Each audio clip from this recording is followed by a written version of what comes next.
Hello and welcome back everyone to La-Mulana Randomizer, and in this episode, we will be continuing our way through the Inferno Cavern.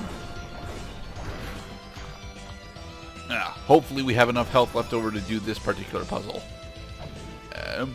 Get out! And yes, in order to drop down that block, you have to go into the lava and press the weight. So did you take damage? I did take damage, and it's a trap chest. Damn it! Let's go heal. Well, I mean, so what does the trap chest do? It depends on what trap it is. There are two different style trap chests. There's the explosive trap chest, and then there's the trap chest that's loaded with bats. The trap chest that's loaded with bats just hits you with a bunch of bats all at once. We got the Key of Eternity. We will need that shortly. And the explosive chest hits you for about half of your maximum HP. Damn. And yeah, that would kill me right now. Well, I do appreciate that the game at least lets you check from in a game where it takes a considerable amount of time to get from one point on the screen to another in a fixed screen setting, that they will just give you visual cues to let you know that you need not investigate any further. Versus what Dark Souls does, where basically you run into the very peculiar habit of hitting every fucking chest you run into, because that's the only way to tell whether or not it's a fake chest. Oh, I'm sure that there's a visual cue that's so subtle that I simply didn't learn it, but I like smacking chests first. It was a good habit. It made me feel safe. Mm-hmm. And so, we have successfully acquired the twin statue, which we will need almost immediately, as it allows us to decursify the Twin Labyrinths area. Now, this particular puzzle that we're doing here the correct solution is supposed to be walking through the gates in order to come out with the answer 2012, as that is the last year of the Mayan calendar. But the actual solution is you need to walk through the gates 1, 3, 5, and 9 in that order. And you can learn what the symbols above the gates mean by doing actual environmental scans. Well, that's a percentage sign. That is... No, that is not the percentage sign. That is the numeral for 7. Okay, that is 3 scratches and pinky nail. That is 5. That is 3/4 to noon. No, question mark. That looks more like a question mark. That is actually the symbol for 8. That's another question mark, and that is the Japanese symbol for fire. I could be wrong, though.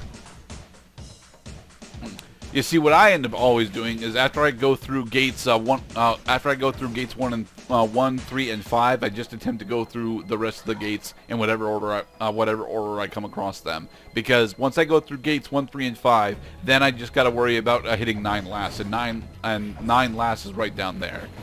Okay, that is the less than symbol again. And then you got what do you call it? It's not a paragraph break. It's a musical bar cue that tells you that there's either a key change or a time meter change.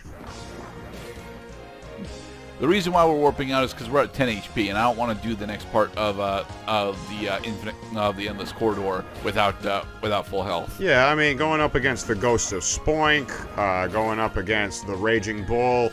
Even these little not drakes, even these baby drakes right here, yeah, we're cutting it a little close to the chest.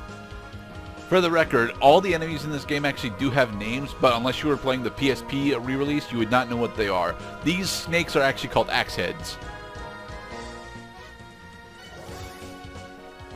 They're the only enemy that I actually happen to know what their name is, though. So when Prima was coming out with strategy guides, I'm sure they had to have at least 1 or 2 conversations with the developers in order to clarify what the names of some of these creatures are. For example, U3 in Resident Evil 4 is one of the bosses that, I mean, in the canon of the story in the game as you play it, that the only real designation he has is It, because that's what Lord Sadler calls it, is It.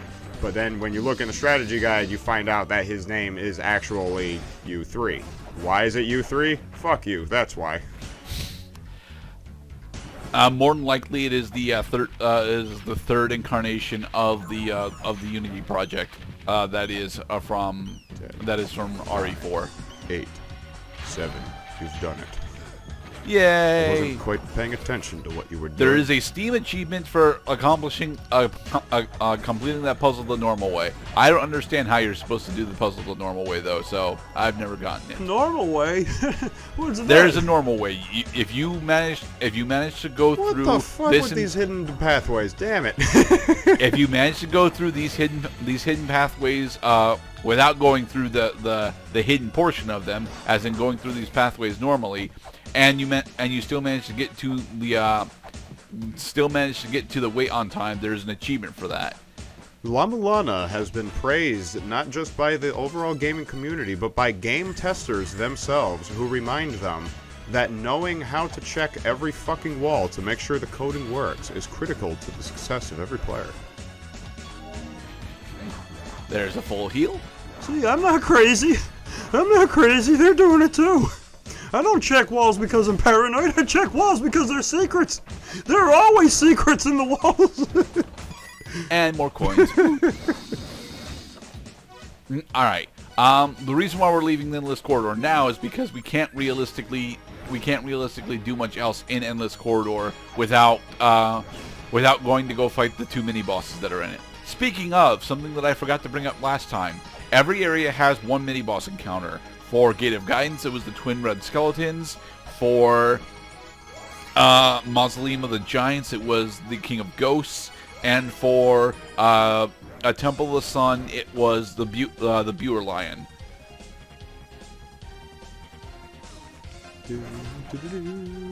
And defeating the mini-boss in each area usually unlocks some sort of treasure. For Gate of Guidance, defeating the Twin Skeletons allows you to summon up Amphisbaena's room. For defeating the Ghost King, you get the knife in Mausoleum of the Giants.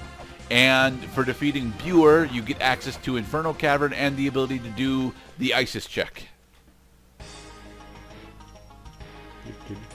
We've not yet done the Isis check, and we should have, because we've passed it 4 times now. But the reason why we've not done Isis check is because we just got Glyph Reader and Hand Scanner together. So it'll be a moment before we go and do Isis check. Isis check is one of the checks that I always end up forgetting to do. Where did the cart go? It just kept falling down. It's okay. It's right here. Because I felt like I had I'm coming for you, Ellmac. Ellmac is actually one of my favorite bosses in the game, and I always end up doing him early. I sometimes get screwed by doing him early, but I don't care. Doing Ellmac early is fun. I mean, might as well. We're more powerful than we're supposed to be at this point. Only slightly. The big thing that we have that's a super steroid against Ellmac is the fact that we have the axe. We're just a little bit more powerful in total health than we're supposed to be, and having the angel shield helps quite a bit too. All right, now here's a nice little break in trope. Is now we are on a cart. Yep. Now, there is some rather significant things that you can do in order to make Ellmac significantly easier for you. Specifically, know that he changes his attack pattern depending on where Lameza is on the screen. Usually, if you're far enough away from him, he will attempt to hit you with the projectiles, whereas if you're right up close to him, he will attempt to charge you. In this instance, however, he is not actually charging me like he's supposed to be, but that's okay because we have the axe, and the axe is amazing. Yep, he's already dead. I like that the cart did the Tails miles per hour plane piloting, where no matter where you're standing, the cart is going to be ready to catch you underneath. But the adventure continues. But if you recall, in Sonic 1, it was actually bugged out to where you could speed past the plane. And then Not Sonic 1, sorry, Sonic 2. And then you fall to your death, saying, "I trusted you, Tails. You had one job and you failed."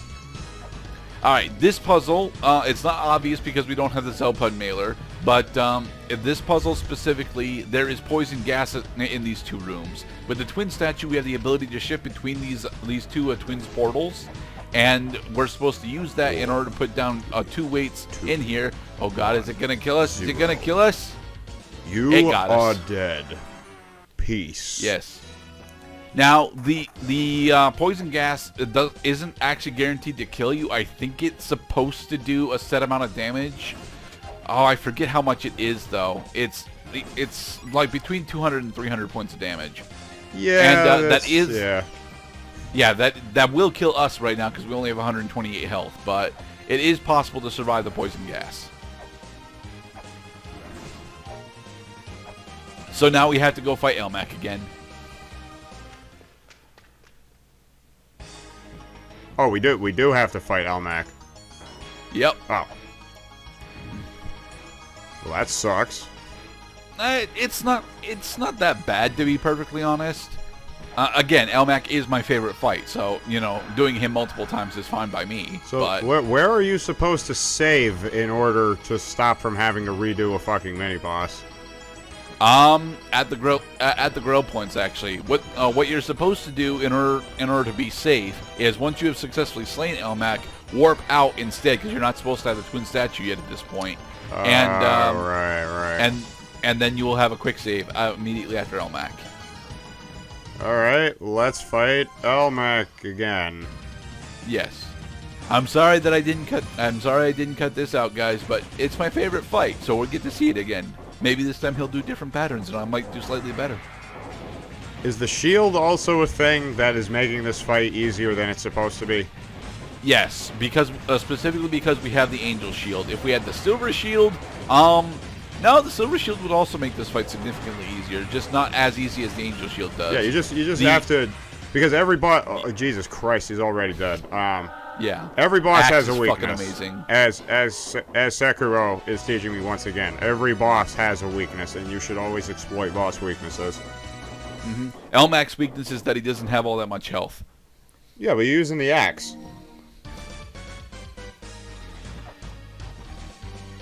Like, which I guess the same thing as saying that relentless attacks are effective. Relentless attacks are effective for about the first half of La-Mulana 1. Once you get to the once you get to the 5th Guardian specifically, relentless attacks are no longer as effective. Specifically because you can't really hit something that's got invincibility frames. 6, 5, 4, 3, 2. God damn it, Gerdat, save the game. Got it. By the skin of your teeth. No, that's not usually that close, but it's always somewhat close. These enemies I refer to as berserkers because every time you deal damage to them, they accelerate. Thankfully, if they're accelerating away from you, you can just hit them again with the axe a second time, and then they become deaded. I like these harpies. Now, these are actually sirens. Harpies won't actually show up. Well, I think these are could technically be called harpies as well. Oh, cool. This is additional text memory. Additional text memory makes it so instead of having only 10 instances of dialogue that you can have saved, now you can have 30.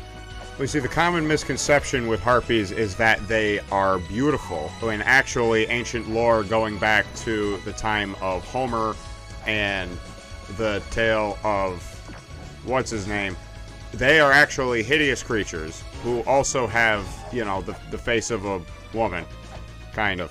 But they are supposed to be ugly and not in any way desirable. They shriek and they smell like shit. Did you really forget the name of Odysseus?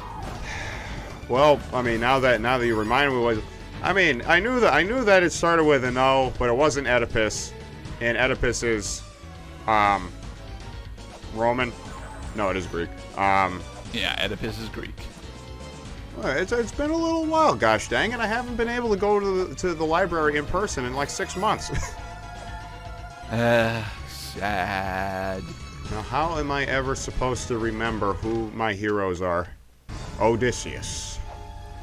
Shrine of the Mother. This is actually the last area in the game, but nice. this is an outcropping of the last area of the game. Yeah. We got the talisman. All right, and in the next episode, we'll continue on through the Twin Labyrinths.